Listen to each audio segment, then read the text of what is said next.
Good afternoon, everyone, and welcome to the news behind the news of Ralph Cantava, Mix 94.7 FM. I hope that you've been having a great week so far. This afternoon, I have here with me an old classmate, actually. One of the things that we would often say whenever a friend of ours do good is, when you get famous, don't forget me. Yeah. And I'm glad that he didn't forget me, even in his fame. But I have here with me Mr. Denzel Richardson, a pro baseball player, also a life coach, fitness coach as well. Thank you so much for coming to the program. It's a pleasure to have you. I appreciate it, man. I really love what you're doing, and it's a pleasure to be here and sit with somebody that I was in school with, and I highly respect as well, doing great in the community, so I like that. Appreciate it, man. So far, I had your brother on a few months back, Leo. So it looks like Nympha is next on the on the list, and I have the full siblings, the Richardson siblings. Mm-hmm. But, for those who may not know you, could you tell us a little bit about yourself?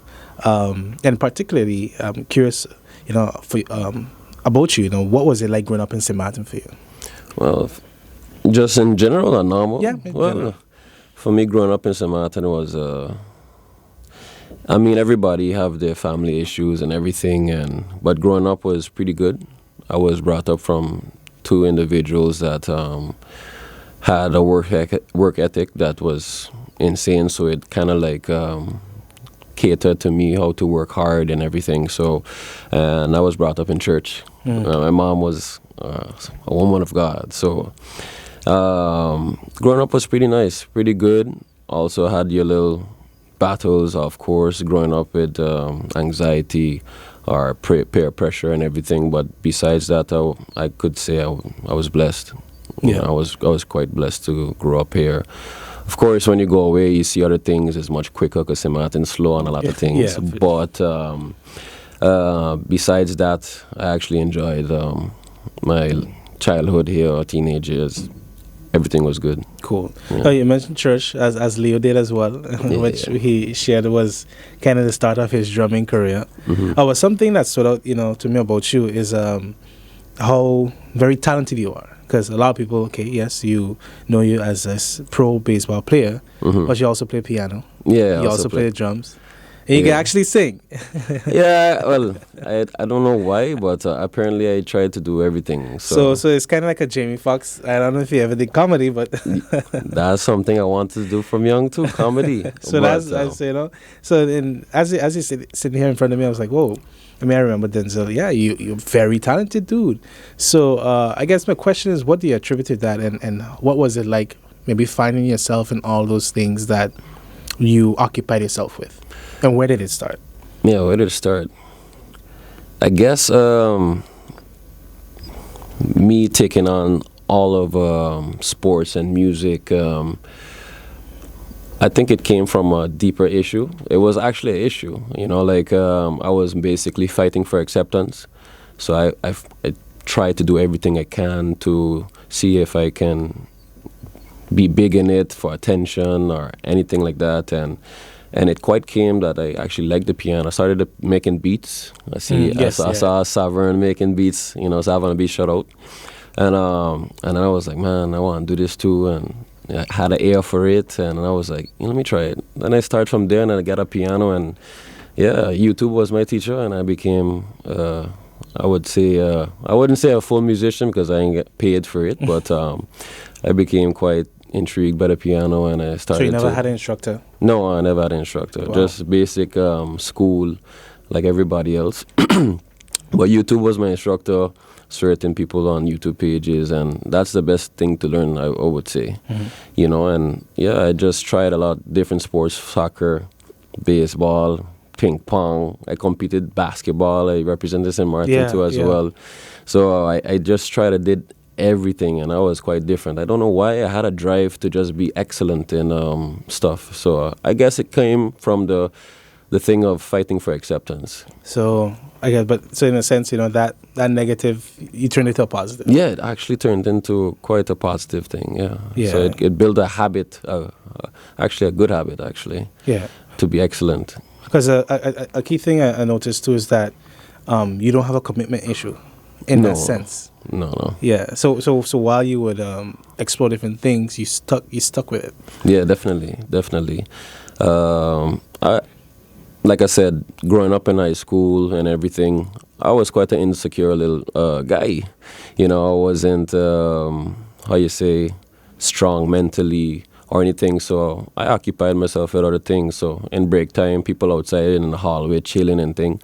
I was in the music room playing piano or doing something, making jokes as well. But I always was doing something else because I felt like that wasn't me. It was basically you try to fit in with other guys at school, and I basically like said like, you know what, that's not me. So sometimes I just go play the piano. I like that more. Sometimes I go do something else because I felt like I didn't want to be fake. But at the end of the time, everybody tried to be fake to fit in. Yeah, yeah. You know, and I did it too. You know, like yeah, that's not me. That's not me. But when I realized like I was different, is I was doing other things. I was excelling in piano. People like wow, this and this. I sing. Yeah. But as a joke, but you know, and make people laugh. So I see I got a lot of talent in a lot of areas, but it was just a matter of like believing in myself and stop trying to be accepted from people. And that was my main issue growing up, was fighting for acceptance to if people like this or if it's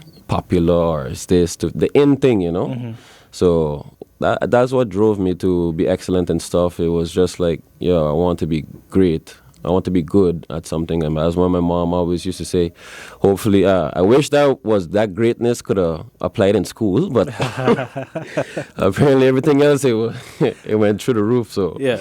yeah. But I mean, you know, it wasn't that. The bottom line is, you know, because in listening to you, you know, one of the things that come to mind is one. I'm definitely curious of the moment you found yourself. Let's say, but also I'm glad that you are sharing it because it is something so many young people have faced and are currently facing. You know, and so it's like we have these pressures. Sometimes it comes from our parents. Sometimes it comes from even teachers, or just what we our peers, and we're like, man, I don't get the highest grades and stuff. But there's something about you that's still different from the top of the students who's top of the class.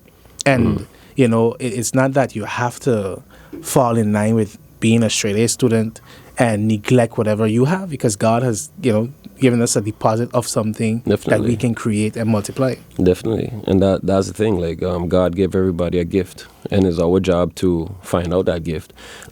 But it's, I would say I was blessed in a generation of not with the phones and Instagram at that time. Yeah, yeah. You know, so you really like diving into things that you like, you know, and nowadays like people are so corrupted by phones and Social the app media, and social media and keeping up with this person, keeping up with the trend, that they don't have any time to find their true purpose in life. And when you occupy like that, you cannot find a skill. You can't find something you're good at. You just may be good at, people find skills and good at TikTok.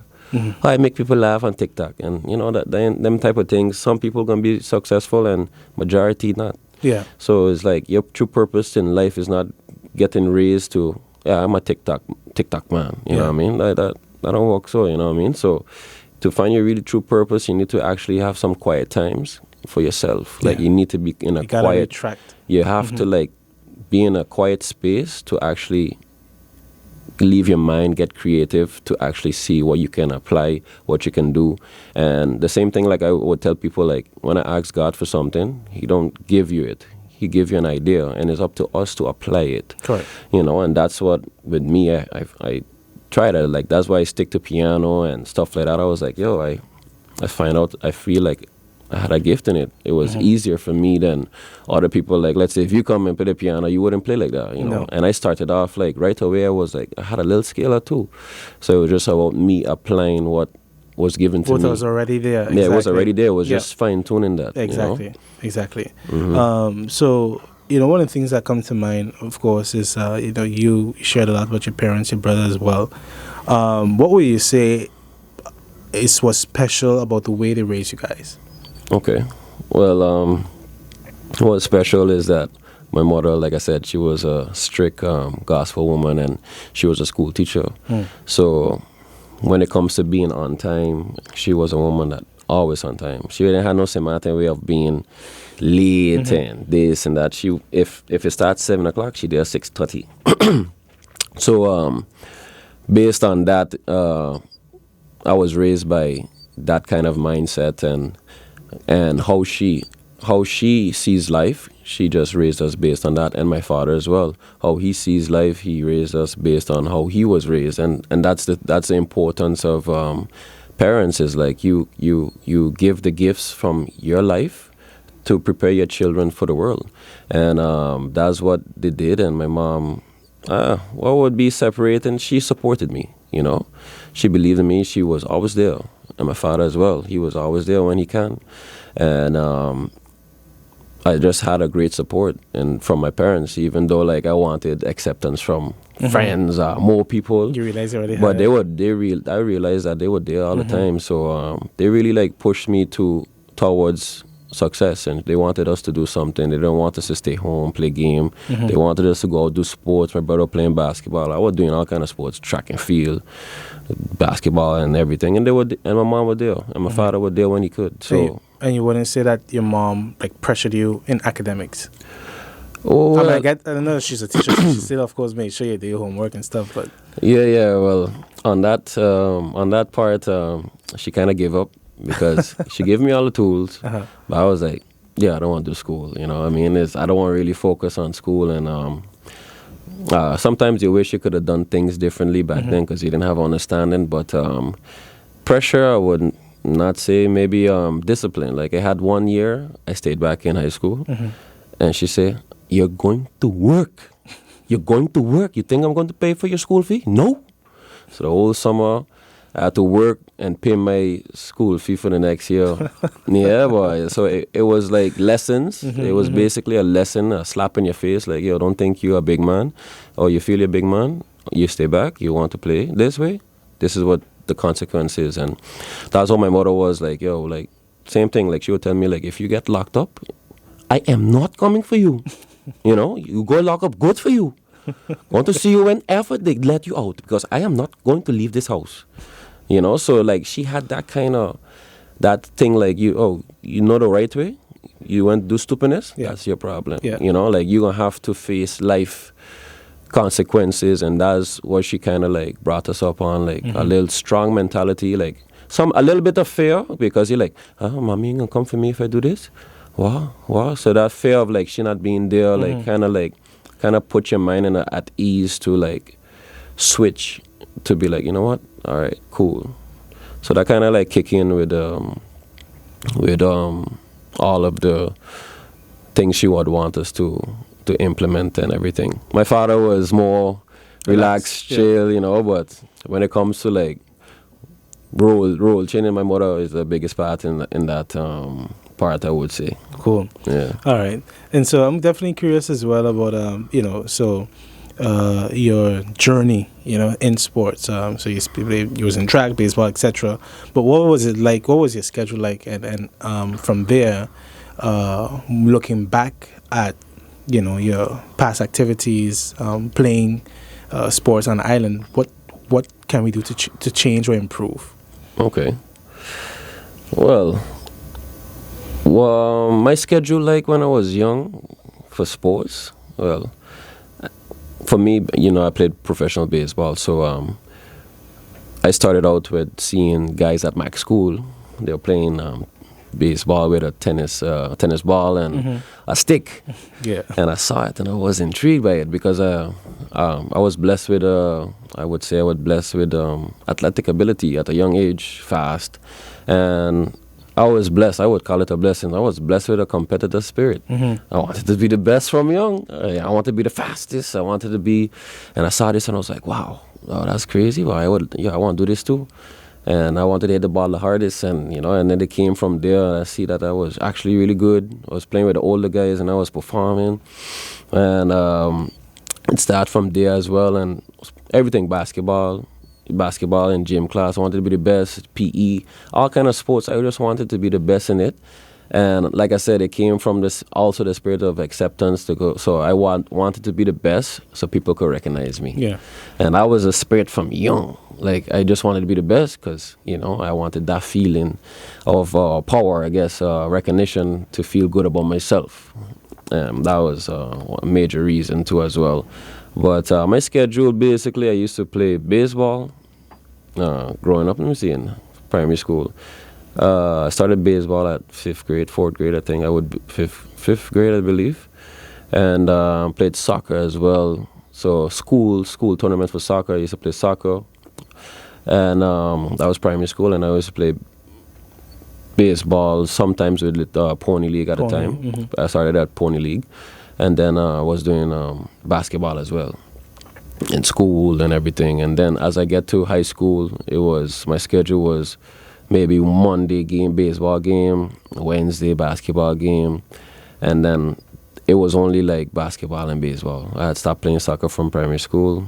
I was good in it, but well, it wasn't my favorite thing. Yeah, I got you. You know, even though I like it, but when you go to high school, soccer wasn't big.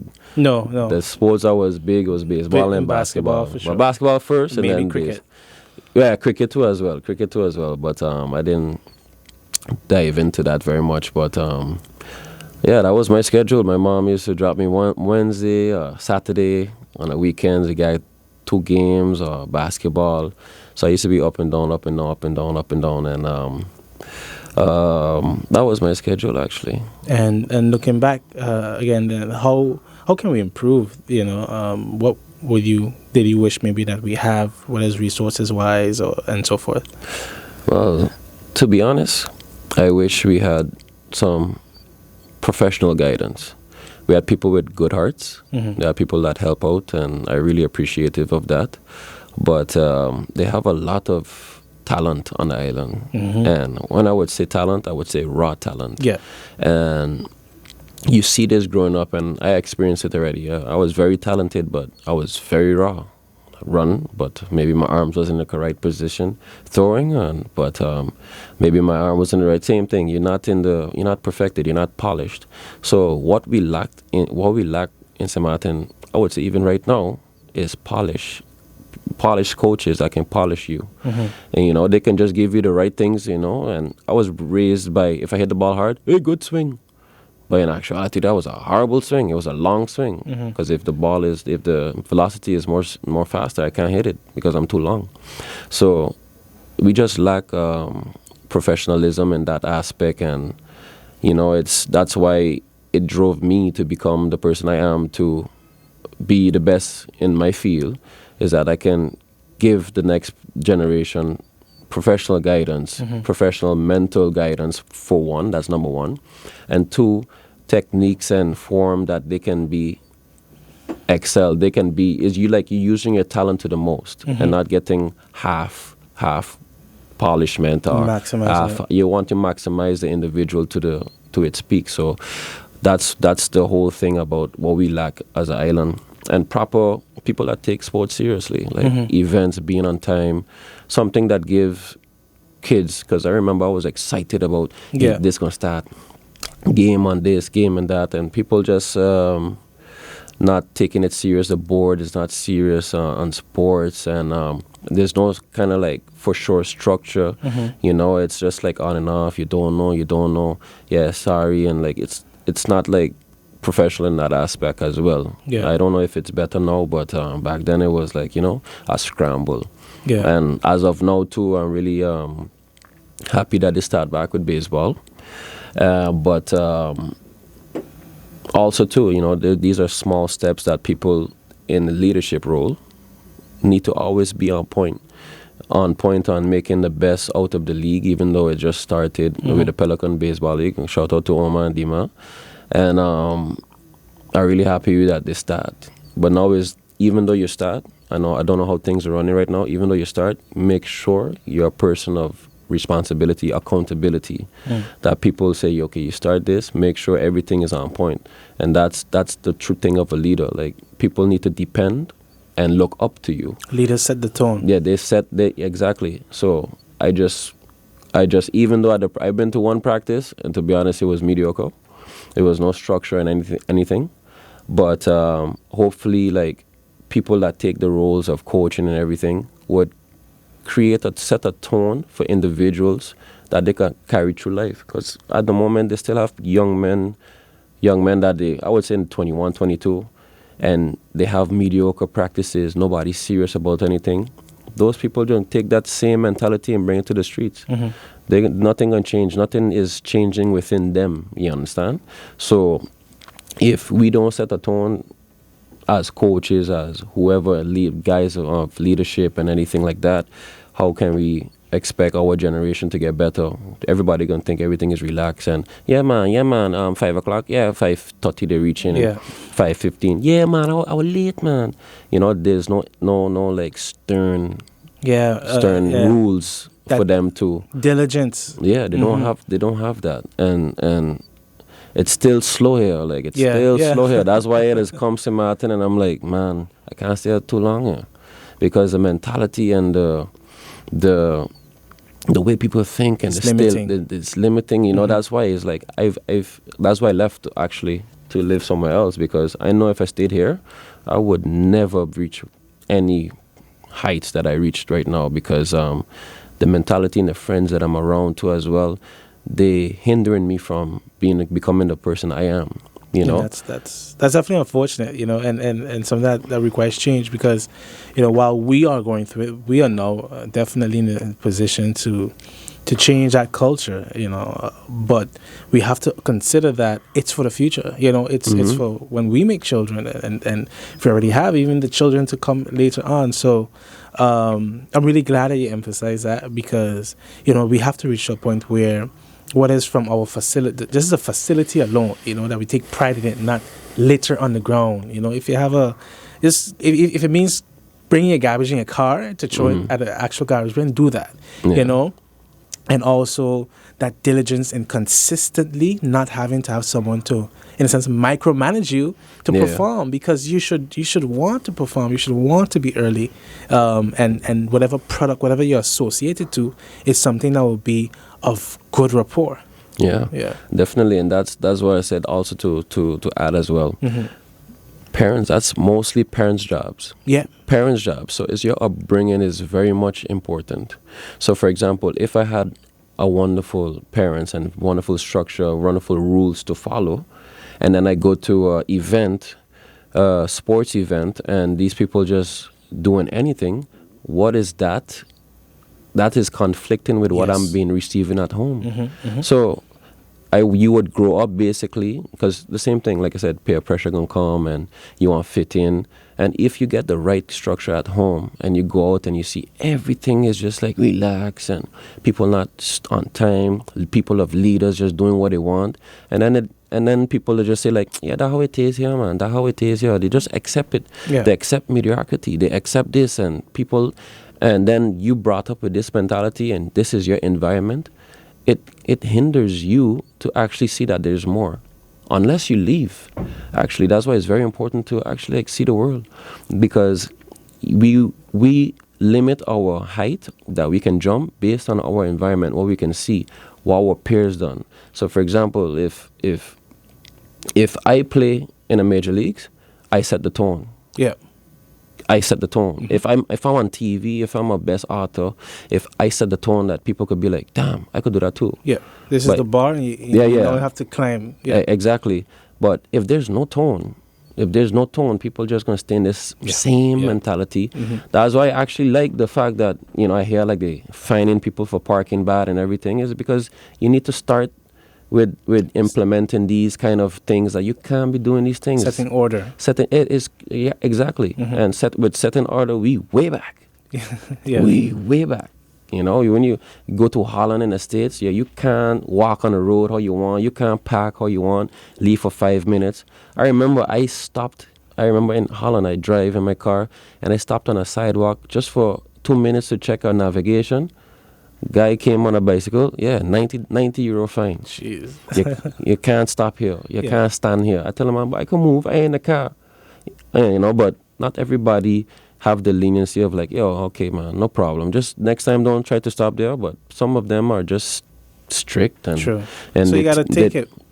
Yeah, so I take it, even though it's like, even though it was like, wow, really? But at the end of the day, I was in a bad position. It's like acknowledging that I was doing something wrong, and that's the thing with people. Like they think hold yourself accountable. Yeah, I hold myself accountable, even though I was upset because for 2 minutes I got 90 euros. While you could just tell me move, we would blame the person, but not ourselves. Yeah, and that's what makes me get better. because I need to be accountable for my actions. We need to be accountable for our actions. So that's why I like the laws that they need to slowly, but these are small steps for us to as an island to start to get in the right direction. Yeah. Start to get individuals like, you can't be doing this. Because some people, like they said, riding bikes, everything, no lights. Yeah. And I mean, no license alone. That too as well. I don't have a problem with riding bikes and everything, but on the road to everything, of course, it look cool, hopping and thing. I like that and everything, but sometimes some people like I said, with anxiety, everything. Like I saw it. I was actually driving and I saw a bike just come out of nowhere, like zoom. And I'm like, if a person that driving don't have the correct mindset or, like focus, or they're on their phone, problem happen. And that's the things, like, you can't control what other people do. You can have the best skill or anything, but as long as you in an environment that involves people, you always gotta watch yourself properly. Do things correctly, because some people not in control of the emotions, not people in control of how their body react. Because I suffer from anxiety, so I know how my body freak out sometimes. Yeah. So that's the thing, like creating structure to hey, take your time, watch yourself, be safe, and that's the whole idea about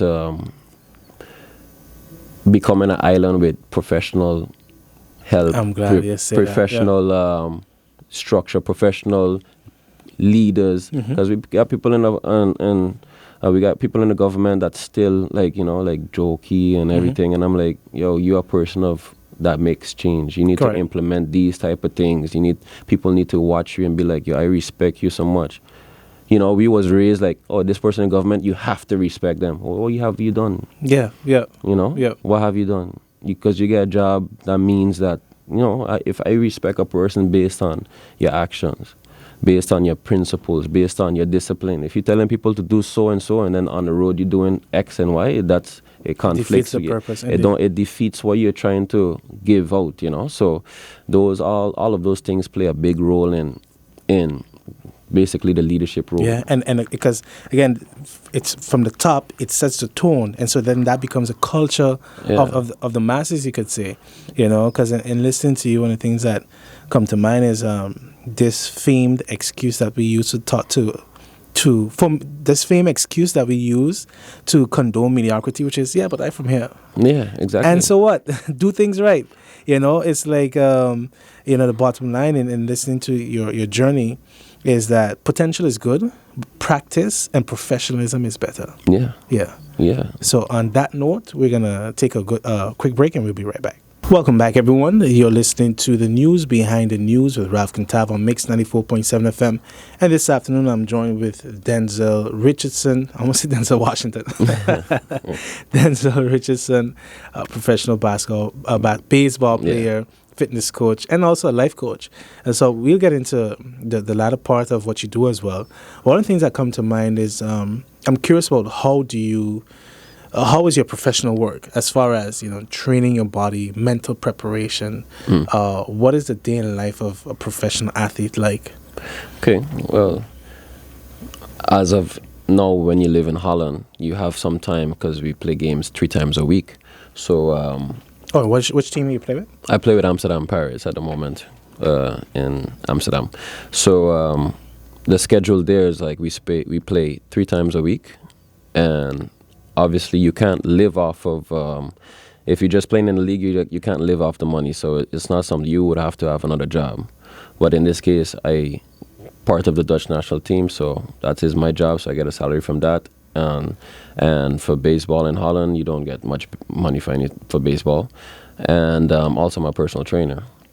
So before I acquired to be part of the Dutch national team to get a salary, it took years. I just actually received it, to be part of the Dutch national team. So before that, I was doing personal training, and that was my main job, personal training. And that for me, coming to Holland was becoming the best version of myself and create a new responsibility on myself, because I had a leniency on leaning on women, for example, and getting things done for me is easy and everything. So it was quite a learning curve to just go there. And when I lost my mom, I left. and started to build that character of responsibility, accountability.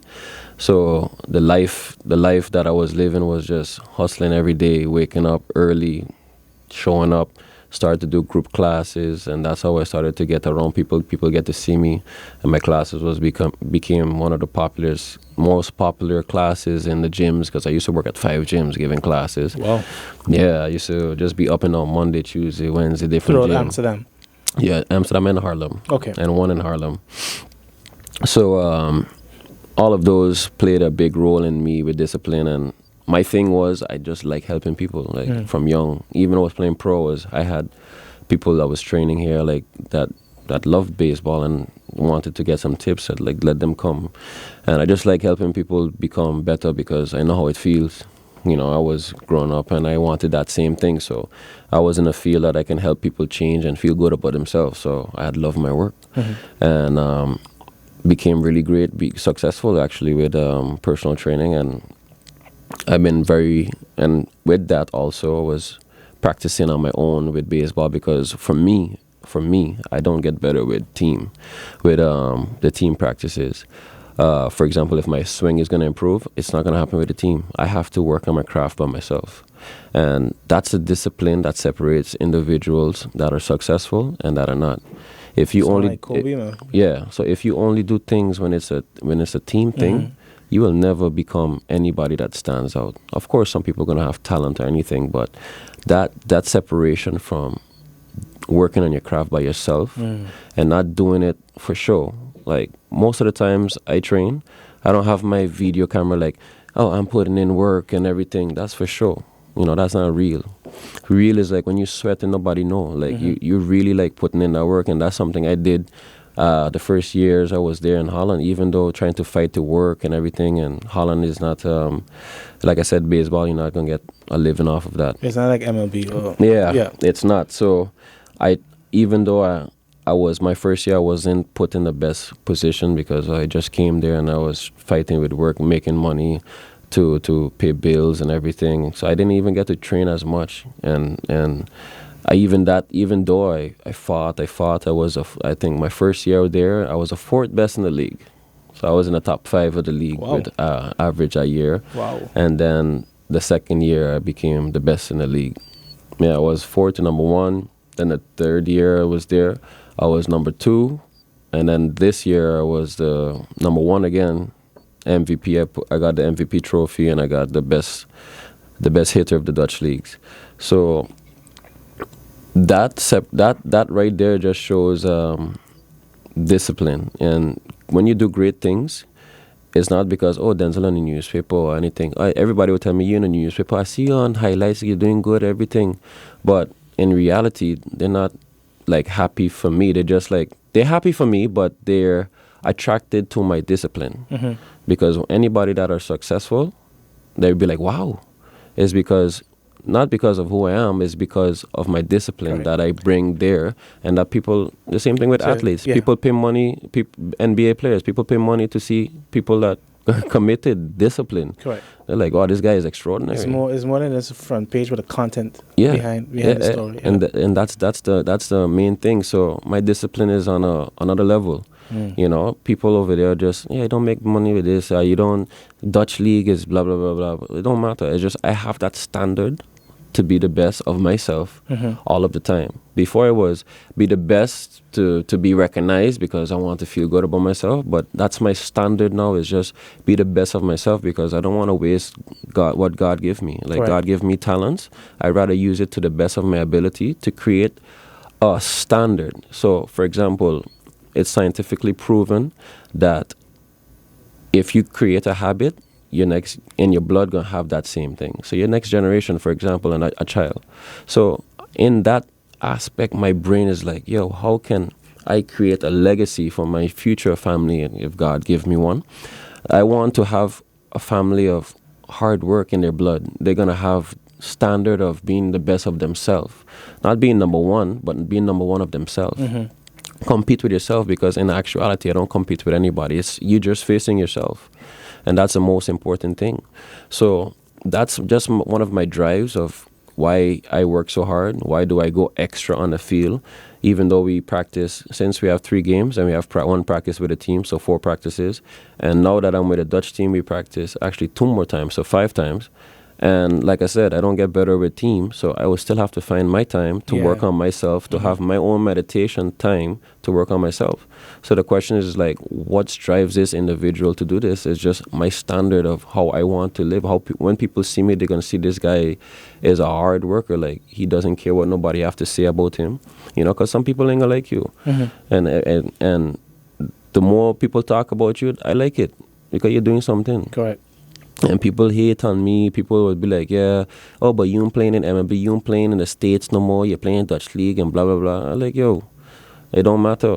Wherever you be in life, just be number one. Be the number one of yourself. And when you reach that, doors are gonna just fly open. So doors are gonna fly open for you. Like, things are gonna happen. People are attracted to your discipline. That's why after this season, I got in the newspaper this year for the Holland, it was a Volkskrant. The Volkskrant. And that was the most respected newspaper in the Netherlands. And they made a great article. And from that article, when people saw your discipline and my mindset of what I explained in the interview, opportunities came. Yep. Now this company wants me to be the mental coach of a sports management. So basically all sports, soccer, baseball, basketball. So now, so all of that happened based on my discipline, based on how I approach things. And that's why I work harder than anybody else, is because that's just what I would want for my children in the future, or based on children of Sint Maarten. So people could see this person made it, and how did he do it? Is on this way, this path. This separating yourself from others, sacrificing, because in order to be successful, you need to be willing to sacrifice something. Indeed. You have to, in order to be great, you have to give up something. And those things could be partying on a weekend. Those things can be going meet this girl, meet this meeting people expectation. You're not in this. Stunting for the gram. Yeah, stunting and all of those things. You have to be willing to sacrifice something in order to be great. For sure. And that's time. That's fun times. Mm-hmm. I working hard now, so I don't work hard later. Yep. I doing businesses now so that I could just stroll in life. I don't want to work hard. I never wanted to work a 9 to 5, and that's not me. Yeah. That's not, I'm sorry, I just can't be in a sitting down or anything. I can't do that.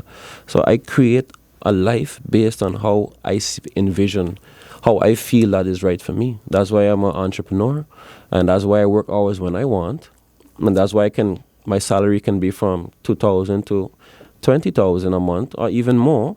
It is because I'm in control of my hours. I'm in control of what I do. So that's the standard that I want to help individuals have, is that in order to be successful, you don't always have to do what we was raised to do. Correct. Because we was raised on Sint Maarten, you have to do this, you have to get this school, you have to go here, education. You have to get a bank job. Yep. You basically have to get a bank job. You work by the bank, you're good. You work by the airport, you know, that's a standard here. We hear it all the time, and I'm like, nah, I don't want to do that. No. I don't want to do that. I hear you on that self now. You know, like that's not the way, you know what I mean? So it's the same thing, like I've been hearing, like, even from family members in the past, oh, you ain't got no education, you ain't got no this, you're playing baseball, what you gonna do? When you got to fall back on something. Why you gotta fall back then? That's exactly. You got to fall back on something and everything, and no, you're moving forward. You know, like they say all this, if you had some education, you would understand, or blah, blah, blah, blah, blah, blah. And then when I reach in Holland and everything, and it's just real talk now. You reach in Holland and everything without no degree and everything, and you making 5,000-10,000 a month, and you're like, what about this education now? It's about applying yourself. That's the most important thing, is about applying yourself. Because I seen it happen. You know, we set bars on. I said, even going to Holland, I set bars like, oh, my family, people let's make this kind of money, so I got to strive for this. I reached down, I'm like, I could do more. Yeah. Do more. And I'm like, we limit ourselves based on what we see. Yeah. So I see people that making 15,000 a month. I'm like, I want to be like that. I want to do that too. And they're just like little goals we have for ourselves. So you have to like look at people that you admire and not be like, oh, I like Will Smith, I like Kim Kardashian. People like Kim Kardashian because she popular and she got all these men around them with power or whatever. But when you actually like read on the hustle, read on like what she actually doing, she a smart woman. Besides all them brands, she a being smart in law woman. school, She understand money. Exactly. She understand money. Yep. It's more than just the pictures. Yeah, exactly. I mean, how she started off was like, okay, it wasn't so lovely, but it's about what you did with that, what you did. So you have to understand, like, you need to surround yourself with people that are greater than yourself to set a higher standard for yourself. Yeah. You know, and that's something that I had a work ethic in. Like, I want to be different. I want to be a different breed. And it came mostly, I would say, from my father's funeral, because I lost both my parents that time. Yeah. And at my father's funeral, this woman come to me. I saw everything. Oh, the poor Richardson family. I feel so sorry for you. You lost both your parents. Oh, that's so horrible. I feel so sorry for you. And I watched this woman. I was like, who the hell you think we is the poor Richardson family? And I even said to the father funeral, I was like, I was like, I don't want anybody to look at us as victims. And we victors in this family. None of us going to fail. Yeah. And from that time, now my father died, I became the best in the Netherlands that year. My father died before the baseball season, and I was the best of that season. I got the MVP, the best of Slagman, the best hitter. Yeah. And that shows you mental strength. That shows you that nobody words will become my destiny. My destiny is what I say it is to be. Facts. But that was actually fire. That was so much fire when a woman said that. And the thing is about the mental strength is like, I could give this tip out to public. What motivated me? What I wouldn't say motivated. What made me get the job done of becoming the best of myself, which related to the best in the year of the Dutch League, after losing my father, was creating something that it's in your mind. You're creating a scenario in your mind that you hold dear to your heart. So for me, my thing was disappointing my parents. So I put in my mind that if I don't go to practice today by myself, I'm going to disappoint my parents, and all what my father did and mother did, all the hard work they did would go through the window. So that image of my father sweating, gone through the drain. And that image in my mind said, you know what, I tired today, but no, I go in. I ain't disappointed my parents, but you crazy, never. And I created a lie. I was like, they're not going to be proud of me. I created a lie just to make me move. Because motivation is temporary. Yep. The question is like, when you won't have motivation, how do you get a job done? It has to be your lifestyle. So it has to be a mental switch. It needs to be a mental understanding of like, okay, I'm not motivated, but how can I still perform at a level? You need to find something that's whole day. Like, you could put an image. It could be whatever it is. You could be like, if I don't do this, my dog gonna die. My dog ain't gonna die. I'm gonna make sure my dog don't die. So you actually put extra in it, and your mind is like focused, like, I have to do this. So you make sure your mind knows that you have to do it. It's a obligation, and when you do that, the flow is everything that happened, and that what happened with me that year. That I became the best in the league is because I created so much scenarios, even when I was weak mentally, when I was suffering from losing my father and losing both parents. All of that played a big role. But through that pain, I found something that made me move. I created so much scenarios in my mind, and that what made me move. I wasn't smiling the whole season, but I got the job done. I got the job done based on tricking my mind, making false beliefs that make me move. And that's something that people can use, is that they create a scenario, whatever. It could be scary. The more scary it is, the more it make you move. I did all kind of thing. If I do this, my mother gonna come back alive. Crazy stuff like that. I play games. It's like a competitive thing. Why? I ain't gonna let this go. I gonna make sure do this because I want my parents to be here all the time. So you create any kind of image in your mind that you hold dear to you that makes you get to the point that you excel to your best ability, regardless of pain, regardless of whatever. And also things like whenever you have things in your life like loss and anything like pain, give yourself a window. Give yourself a window to deal with your emotions. Because I have, you have family members, all of us, still salty from things that happened 20 years ago. They're still talking about maybe a boyfriend, still talking about, oh, this guy from school do this to me, and they still ain't move on. They still ain't move on from that thing. They still hold that hate within themselves. So you need to give yourself a window of like, yo, I'd rather cry about something a week, or you decide to cry about it 10 years. Yeah. It's totally up to the individual. So I give myself a window. I said, you know what? Right, when I'm in St. Maarten dealing with my father's pain, I give myself a window to just let it loose, cry or whatever. When I go Holland, game on. Because life goes on. I got to pay my bills. I'm not in a place that I could just say, I'm going to stay by my aunts, I'm going to stay by my friend and just relax. I just hurt. I understand. I understand. No, life ain't like that. You need to keep it moving. So the question is like, give yourself a window, even with upset. For example, a flat tire, I give myself 1 minute to get upset. After that, solutions. Put your mind with solutions. Give yourself a window to vent.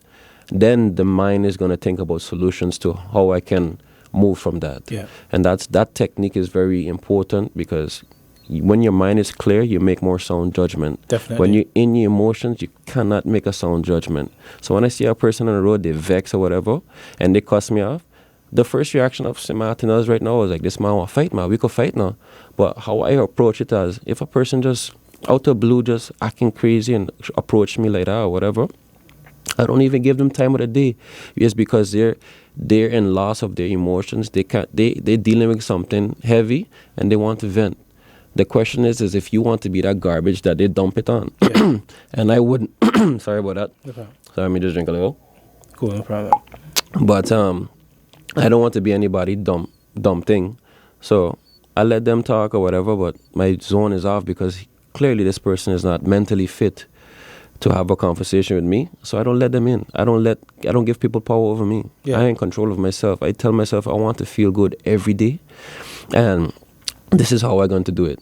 Anybody that come with a nonsense or whatever, that don't faze me. If you say ugly or if you say my work ain't good, that don't faze me.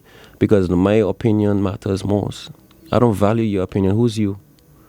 Even like we hold, like for example, family members. Like I tell you, they raise you based on what they see. And then there's also that projection that people do, which you have to be wary of, because that really, so many children suffer of insecurities because of that. Exactly. Parents or this is that society, family members project their insecurity, project their fears, project their disappointments, project all these ills within them, project their heights, it's the limitations. They plant it in you, and that you're afraid to grow because you're like, but wait, I'm supposed to just stay at such a level.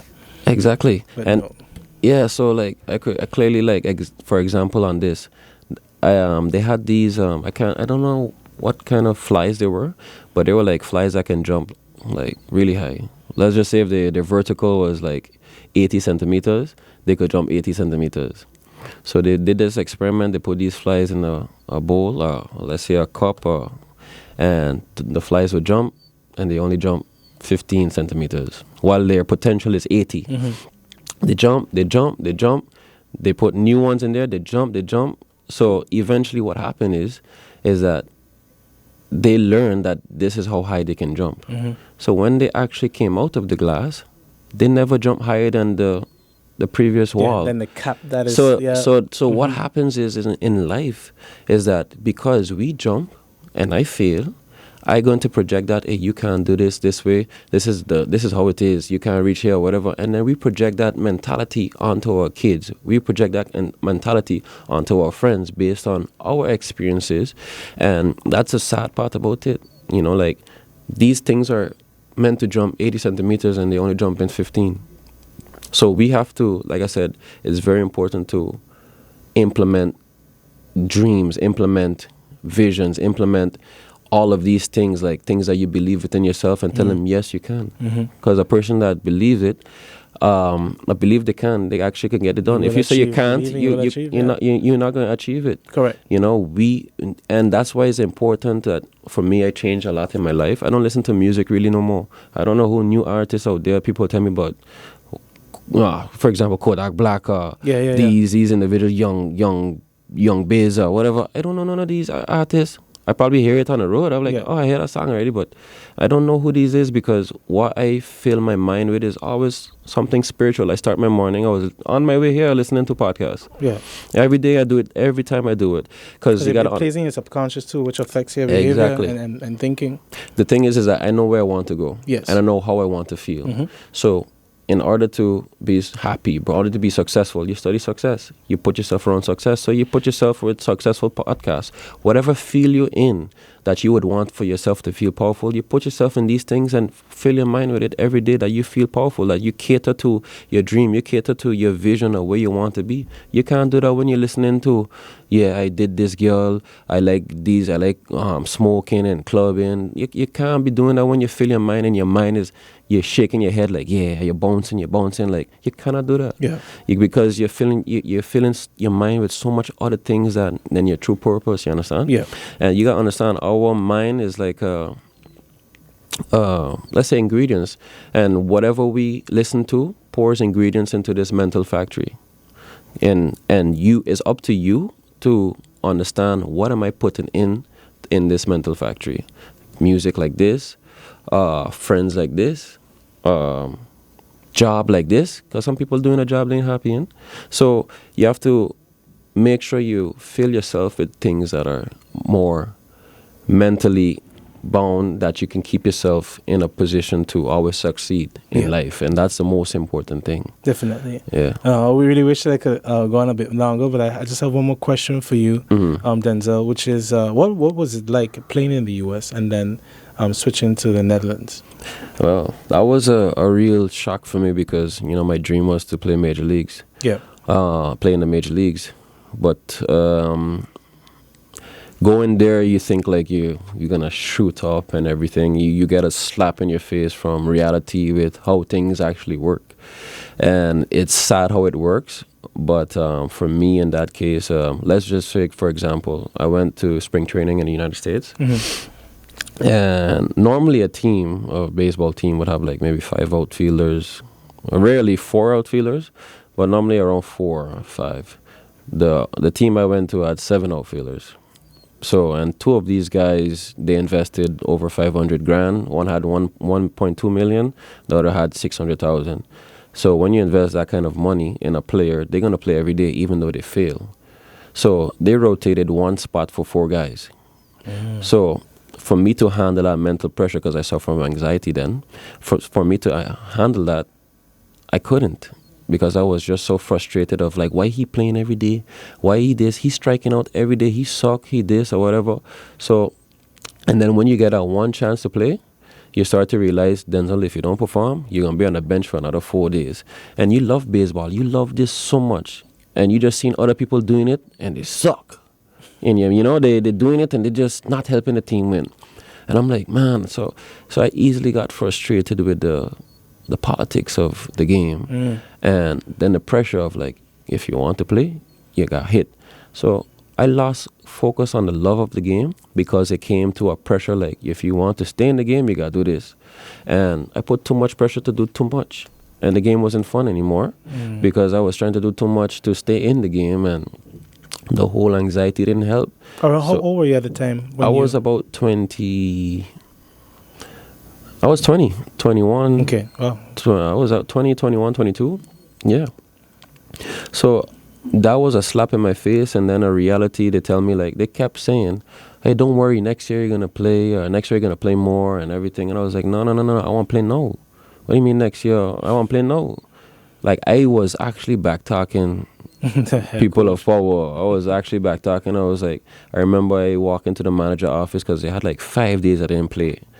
I was upset and my happiness that time was based on if I'm playing or not. So if I don't see my name on the lineup when I reach on the field, I'll have a bad attitude. I would have a bad mood. Nobody talk to me.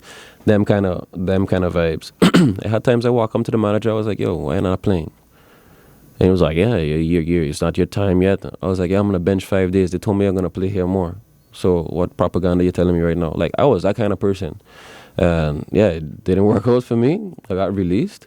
Then I played independent ball, and I still didn't deal with my attitude. I still was in the United States, but it was professional league as well. But I played fairly well. I could have done better, but same thing. I didn't have a good attitude, and that's why. Yeah, that's one thing that definitely hinders a lot of athletes. Yeah, and I didn't have a good attitude, and I was just thinking like, yeah, if I don't do this, I'm gonna be upset or whatever. And clearly, that didn't work out for me. So coming to Holland actually is when I actually spread my wings, not only with bettering myself in the sport, like with my craft, out, you would say. but it was more of the mental aspect. I had to learn a lot. I had to learn to face myself and become the best version of myself. And how can I interact with people better based on the fact that the way I was doing it was wrong. Mm-hmm. Even though it's, I have a point and everything, but at the end of the day, we're still controlling how we feel. And how I control we feel was I let my emotions take over, and I was just upset. I was like blaming this, blaming that, and I never blame myself. Do you think you would ever, if the opportunity ever come up to go back in MLB? It can. The window is small, because I'm not 22 anymore. You're getting close to 30 and everything, and like the window is small, and for you to, it's possible, yes, it's really possible, and I actually want to play pro again, actually, because I have a different mindset, I have a different approach, and now that I better my craft, and now I got with the Dutch national team, it clearly shows like, yo, okay, I'm a late bloomer, but let me get an opportunity to see what I can do with this knowledge, this new Denzel, and that, because I'm a competitive person. I want to be the best of myself and compete with better and better. If I'm the best in the Netherlands for practically almost 3 years in a row, it's you want something a little bit more heavier. I got you. You want a little bit heavier because I've been the best in the league for a while. So if it comes, man, I would take it. I would want to see. It's just some experience, like, yo, I actually could do this. Yeah. But if not, I will continue being the best of myself, continue helping people with my work. And that's the difference with professional and the Netherlands. I mean, when I was in the United States and the Netherlands, is that, the mindset, if the mind in the States have to translate and everything. So I miss that mindset in the States. I miss that understanding of how to behave. I miss that understanding how to control emotions, how to deal with pressure, how to deal with if you don't do this, they're going to release you. 'Cause all those mindset, those things, those factors play a big role. Because people think like, I got to just play and play. It's so hard in the mental, because you have guys that fighting. They have guys that hate you because, and I built that too. I had hate guys. I was like, yeah, you playing before me and you're not even better than me. I started to develop that competitive nature to like, yo, you're going to do the right thing. You're going to do like things to like make sure the other person, if somebody had get hurt, I was like, yes, a little more opportunity for me. Yeah, and, so it's like a journey of becoming wholesome. Exactly. It's just literally a journey of like understanding of importance of controlling the emotions, how to handle pressure, how to interact so people see you in a certain way, and having a positive attitude. Sometimes you're not going to be positive, but it's about how do I create a person, not create, but how can I be a person of, even though things are going wrong, that people could still say like, yo, I like Denzel, he handled it the right way, or whatever, how he carries himself, even though in adversity, like even though he's getting treated right, he's still a sound man, and how to be complete. And that's what I missed. And now in Holland is that when I actually built that mindset, and how I opened doors for myself in that aspect is because I was in control finally of everything. I was in control of my mind. I was in control of my being. I understood the principles of success. I understood how to be the best version of yourself. And that portrayed in the years that I've been in Holland so far is that I've been the best. And that's the mentality we need to bring to Sint Maarten. And that's what I'm doing now. I'm helping individuals overcome obstacles that they put for themselves. And the thing is, like, recently I got a message too from a Sint Maartener. And they asked me, Denzel, I have this kid in Holland, and he wants to play baseball, but can you talk to him to help him? Because they know this is my work. Can you help him? Just talk to him, man, from a Sint Maarten to Sint Maarten to give him some motivation or something like that. And I said, yeah, this is my work. If you would like to schedule an appointment, I would love to do it. Because I would rather spend time helping. I like to help people, but they have things with charity and they got things with work. Correct. Because that mentality of like, yo, we from Sint Maarten, you got to help me. That don't work. That mentality ain't getting there's a crabs in a bucket. There's one benefit for nothing. Mm-hmm. And in order to be successful, you need to invest in yourself. So I told this person, like, this is my work. I said, yeah, I know it's your work, but and I'm going to talk to you later about that. But in the meantime, can you just talk to my uncle? I said, look. Yeah, already the approach is disrespecting. Disrespectful. So I was like, yo, is this my work? And I was like, yeah, I know, but in the meantime. Yeah. I was like, but in the meantime, yo. And I clearly said in the next message, and the next thing I said, I was like, I would love to help your nephew. I would love to help him become the best version of himself, because I love helping people. But if you would like to book me, my price is $150 an hour. And let me know when we could schedule a session. Yeah. Oh, I'll let you know. Yeah. That was a response. But this is the thing, like, people need to understand, you need to invest in yourself. 'Cause I invested in myself a lot. I invest so much. It could be financially and time. I'll read a book, go on YouTube, go on internet, just research, fill your mind with these things. So it's like I invested my whole life at this moment to give it for free. Just like, yeah, I gave him back or whatever. And I still gonna have that mediocrity lifestyle? No. That's how people grow in life. And that's what you need to understand. People need to understand the benefit of investing in themselves, investing in their company, that's why you pay somebody $10,000 to give you knowledge that can make you $100,000 in 4 months. Yeah, and the key in what you're saying too is, for us, we have to see it as of matters value, because this is your professional work. Yeah. If it was someone that had no association to Sint Maarten, immediately you wouldn't, approach it. But maybe you would want to do for charity, whatever. No, it's your work, so you're treated as, in that professional manner. And really and truly, that is, as you've really outlined, that is how we have to progress. We have ways of doing things, but just because something is cultural or habitual doesn't mean that it has to stay the same. Exactly. And that's what I learned over there. Like, you just can't walk around. It's like I explained on Instagram, I think like last year, I made a post on a story, and these girls that, on Instagram, they look good, they get a lot of followers and everything. They would just follow you and send a message, and you would post a workout video like, oh, when are you training me? Oh, when are you going to come train me? I was like, and they clearly would want to be like, yeah, you can go train me anytime. Come try it out and everything. They would want free things because they look good. Yeah. And I made a post and I said this, not because your gram may be flocking, maybe it looking a little good means that personal training is free to you. Correct. I could care less, because women understand how men work. Mm-hmm. Men work based on attractiveness. When men are more driven by sexual kind of things, and women would use that to flaunt and use that at their advantage to be like, yo, I look good. I look good. So give me this.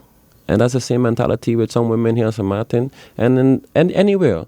They go to a club, don't bring the purse, because they know man gonna pay for them. So they feel like they have that power over men, that they think like, oh, just because you look good, me and I gonna give you something for free. But the difference is between me and other men is that, I don't want to say the word here, but I am not motivated by sexual pleasures. Yeah. I could care less if you look like a dime. I could care less. Like, my principle stands first. I could care less. So and that's the most, because I'm in control of my body. I'm in control of myself. Yep. I'm not motivated by that. You want this. Then that kind of no. I'm in control of myself. You looking stupid right now. Yep. And that shows the lack of value in these women, and men just do it too. Yep. It's both ways, and it's sad that people not in control of themselves. Indeed, and that's what separates, the champions from the audience, because I'm not tempted to be like, what if I do this? It's a potential I could get this from her. No. There's no hidden agenda here. Yeah. There's no hidden agenda here. It's like strictly like principle. Like, yo, this is what I want. And I tell them straight up, hey, you could book a session with me. It's 65 euros an hour, and they'll be like, oh, but it's so expensive. And they won't be like, okay, come. They're still trying to get it for free. I'm like, no, well, all right, later. And then they unfollow you because they can't get what they want, Then they unfollow you. The game of follow and unfollow. And then next to the next potential prey. Yeah. But, overall, one of the things that as we conclude, that you said remind me of something T.D. Jakes said, which was, when you're young, you devour the prey. When you're old, you divide the spoils. It's almost lions when they go hunting. You get it, they attack the prey, bring it back home. But only later on do they then, go ahead and tear apart and consume, the fruit of their labor, let's say. Yeah, definitely. So on that note, man, Denzel, I really appreciate you coming on the program. I appreciate you having me, man. Yeah, glad that, you share those mental hacks, let's say. And also shared your story because, you make Sint Maarten proud. I'm definitely happy, to see your success. And I know that you will definitely be going much further along. Yeah, man. I'm looking forward to the future. And I'm really just glad, that you're committed to what you're doing, and it definitely setting a standard. So definitely. I just want to create change and be a person that people can respect, and create a new standard and create new people that can take that leadership role and keep these methods in their practice, that they can create new beings, a new culture, new mindset, basically, of how we think here on Sint Maarten. Definitely. You want the best for our island, so that's just how I'm doing it, is I want to create new people with a proper mindset that breeds success. For sure. All right, guys, that was Denzel Richardson on the News Behind the News. Do take care and be sure to tune in again tomorrow. Bye-bye.